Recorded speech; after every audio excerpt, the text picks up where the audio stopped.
Đi ngược chiều rồi, còn đang bắt đèn.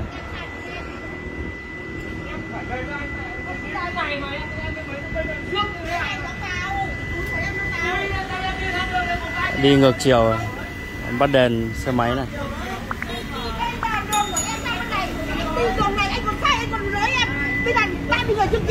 Ông đang đi ngược chiều đấy.